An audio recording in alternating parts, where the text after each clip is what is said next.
সবার উপরে সময় সত্য, তাহার উপরে নাই।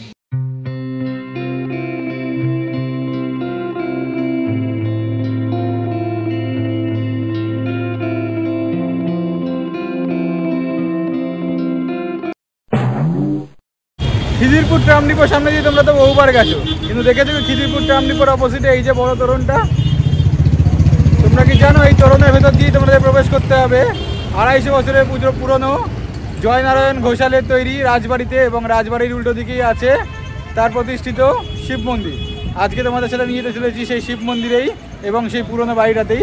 তোমরা আমাদের ভিডিও দেখতে থাকো এবং দেখতে দেখতে কি করতে হবে, লাইক শেয়ার সাবস্ক্রাইব করতে ভুলবে না অবশ্যই। আমরা এখন সেই শিব মন্দিরের দিকেই যাচ্ছি। কিভাবে যাবে, কখন কখন মন্দির খোলা থাকে, কি কি দেখবার আছে, সমস্ত ডিটেলসের ইনফরমেশন তোমাদের সাথে শেয়ার করব। চলো শিব মন্দিরের কাছে যাই, তারপর সমস্ত ডিটেলস ইনফরমেশন তোমাদের কাছে দিচ্ছি। তোমরা ব্লগটা দেখতে থাকো।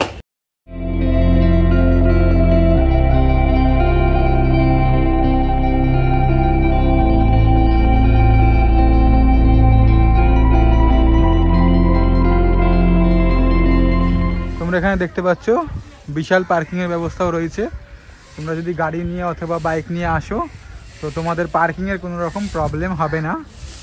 আর এই যে সামনেই দেখতে পাচ্ছ সুবিশাল শিব মন্দির, দুখানা শিব মন্দির আছে এখানে। মন্দিরের পথে যেতে যেতে তোমাদের জানিয়ে দিই তোমরা কিভাবে এখানে আসবে। তোমরা যদি শিয়ালদা বা হাওড়া থেকে আসতে চাও তাহলে ডাইরেক্ট তোমরা বাস পেয়ে যাবে শিয়ালদা বা হাওড়া থেকে। ওই খিদিরপুর ট্রাম ডিপোর সামনে তোমরা নামবে, নেমেই তোমরা অপোজিটে একদম তোরণটা দেখতে পেয়ে যাবে। তোরণ ধরে তোমরা স্ট্রেট হেঁটে আসলেই এই ভূ কৈলাস শিব মন্দির তোমরা দেখতে পেয়ে যাবে। এছাড়া তোমরা যদি মেট্রো করে আসতে চাও তাহলে তোমরা রবীন্দ্র সদন মেট্রো স্টেশনে নামবে, nearest metro station Rabindra Sadan. ওখান থেকে নেমে তোমরা একটা অটো ধরবে, অটো ধরে তোমরা ডাইরেক্ট খিদিরপুর ট্রাম ডিপোর সামনে নামতে পারবে। যদি চক্র রেল ধরে আসতে চাও তাহলে ডাইরেক্ট চক্র রেলে করে খিদিরপুর স্টেশন আছে, খিদিরপুর স্টেশনে নেমেও তোমরা 5 থেকে 6 মিনিটের হাঁটা পথে তোমরা এখানে চলে আসতে পারবে। এখন আমরা চলে এসেছি মন্দির প্রাঙ্গণে। তো এই মন্দির খোলার কখন সময় তোমাদের সাথে জানিয়ে রাখি, শেয়ার করে রাখি। তোমরা সেই সময় বুঝেই মন্দিরে আসবে। দুপুর 12টার পরে কিন্তু মন্দির প্রাঙ্গণ বন্ধ হয়ে যায়, আবার 3টের পরে মন্দির প্রাঙ্গণ খোলে। রাত্রিবেলা 8:30 অবধি এবং গরমকাল পড়ে গেলে রাত্রিবেলা 9টা অবধি মন্দির প্রাঙ্গণ খোলা থাকবে। তারপরে বাবা ভোলানাথকে শয়ন দিয়ে আবার ভোরবেলা 6টার সময়তে মন্দির প্রাঙ্গণ খুলবে। এবার মন্দিরের ভেতরে ঢুকছি আমরা, ঢুকে তোমাদের সাথে সমস্ত কিছু ডিটেলসে শেয়ার করছি। তোমরা ভিডিওটা না স্কিপ করে দেখতে থাকো, আরও অনেক কিছু ইন্টারেস্টিং ফ্যাক্টস আছে যেগুলো তোমাদের সাথে শেয়ার করতে চলেছি আমরা। প্রায় 1000 বছর আগের কথা, পাল যুগের শেষ। বৌদ্ধ ধর্ম তার কৌলিন্য হারিয়েছে। শুরু হয়েছে সেন বংশ। তারা হিন্দু ধর্ম পুনরুদ্ধারের জন্য বেশ সক্রিয়। সে আমলে কনৌজ অর্থাৎ কানিয়া কুব্জ থেকে একদল ব্রাহ্মণ এদেশে এলেন। তাদেরই অন্যতম ভূকৈলাসের ঘোষালরা। ঘোষাল বংশের আদিপুরুষ কন্দর্প ঘোষাল থাকতেন গোবিন্দপুর অঞ্চলে। তখনও কলকাতার পত্তন হয়নি। তার ছেলে গোকুল চাঁদ ঘোষাল নুনের ব্যবসায় প্রচুর অর্থ উপার্জন করেন এবং ইংরেজদের সুনজরে আসেন। ইংরেজরা তাকে চিটাগং বা চট্টগ্রামের দেওয়ান নিযুক্ত করেন। সময়টা 1761 থেকে 1764।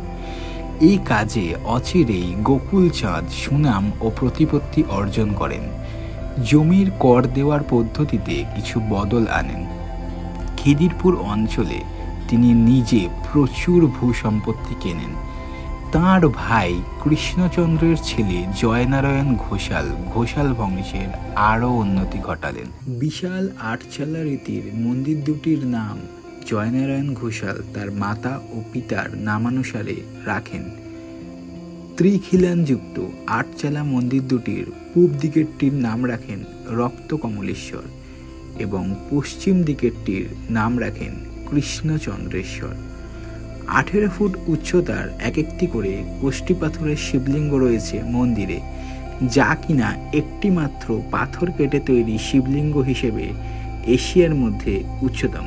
1996 সালে কলকাতা মিউনিসিপ্যাল কর্পোরেশন কর্তৃক মন্দিরটি হেরিটেজ তকমা পায়।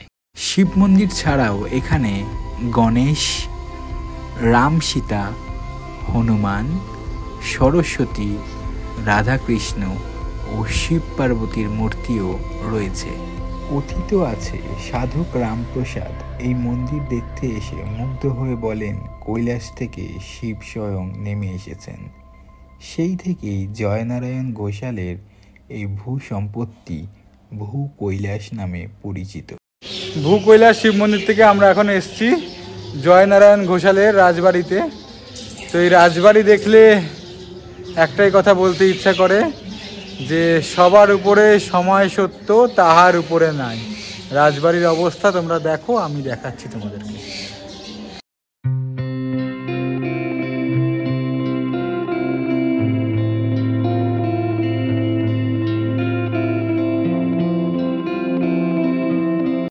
ওই ভূ কৈলাস শিব মন্দিরের ঠিক অপোজিটেই আছে এই রাজবাড়িটা।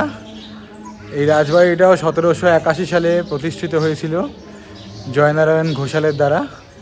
তো এখন তার কিছুই নেই, পুরোটাই ভগ্ন শেষ অবস্থা, খুবই খারাপ অবস্থায় আছে। তো তোমাদেরকে ঘুরে দেখাচ্ছে। এখানে একটা ঠাকুর দালান আছে, ওখানে শিব পুজো আর এখানে দুর্গা পুজো হয়। একটা দুর্গা ঠাকুরের একটা দালান মতো আছে, এখানে দুর্গা ঠাকুরের এখানে পুজো হয়। তোমরা ওখানে আসলে এখানটাও এসে একবার দেখে দাও। হ্যাঁ, জায়গাটা সত্যি খুবই সুন্দর। তোমরা আসলে তোমাদের আশা করছি ভালোই লাগবে জায়গাটা দেখে। তোমরা দেখতে থাকো, আমিও তোমাদের দেখাচ্ছি। আপাতত তোমরা আমাদের চোখ দিয়ে দেখো, তারপরে অবশ্যই সময় পেলে নিজে এসে ঘুরে যাও। সে সময় তাদের বসবাস ছিল ফোর্ট উইলিয়াম অঞ্চলে। তখন 1758 সাল। সবে সেখানে ইস্ট ইন্ডিয়া কোম্পানি ফোর্ট বানাতে শুরু করেছে। তাঁদেরই অনুরোধে জয়নারায়ণ ঘোষাল সে অঞ্চল ছেড়ে খিদিরপুরে চলে আসেন। তৈরি করলেন বসতবাড়ি। 200 বিঘে জমি জুড়ে গড়ে উঠল রাজা বাহাদুর জয়নারায়ণ ঘোষালের রাজপাট। প্রতিষ্ঠা করলেন মন্দির, পুষ্করিণী, পতিত পাবনী দুর্গার অষ্টধাতু নির্মিত ঘটকাকৃতি সিংহারুরা মহিষাসুর মর্দিনীর দশভুজা মূর্তি। 1782 সালের ফাল্গুন মাসে মধু ত্রয়োদশী সংক্রান্তিতে প্রতিষ্ঠিত হন কুলদেবী। তার আগের বছরেই 1781-তে শিবগঙ্গার খনন ও শিব মন্দিরের স্থাপনা। 1782 সালে জয়নারায়ণ ঘোষাল দিল্লির বাদশাহ মোহাম্মদ জাহানদার শাহের কাছ থেকে মহারাজা বাহাদুর খেতাব পান। সে বছরই বিশাল রাজপ্রাসাদের মধ্যে নির্মিত হয় কুলদেবী মা পতিতপার্বণী দুর্গার মন্দির। গ্রিক, মুসলিম ও হিন্দু স্থাপত্য আঙ্গিকের মিশেলে দালান রীতিতে মন্দিরটি নির্মিত। বেরিয়ে পড়লাম আমরা ভূ কৈলাস শিব মন্দির এবং রাজবাড়ি দেখে। আশা করি তোমরা পুরো ভিডিওটা দেখেছো। ভিডিও দেখে যদি ভিডিও ভালো লাগে তাহলে কি করবে? আবার লাইক শেয়ার সাবস্ক্রাইব করতে ভুলবে না কিন্তু। অবশ্যই লাইক শেয়ার সাবস্ক্রাইব করে দিয়ে আমাদের পাশে থাকো আর এইভাবে আমাদের সাপোর্ট করতে থাকো। আমরাও নতুন নতুন ভিডিও আনবার চেষ্টা করব। আজকের জন্য টাটা। পরবর্তী ভিডিওর জন্য চ্যানেলটা দেখতে থাকো আর এইভাবেই তোমরা আমাদের পাশে থাকো।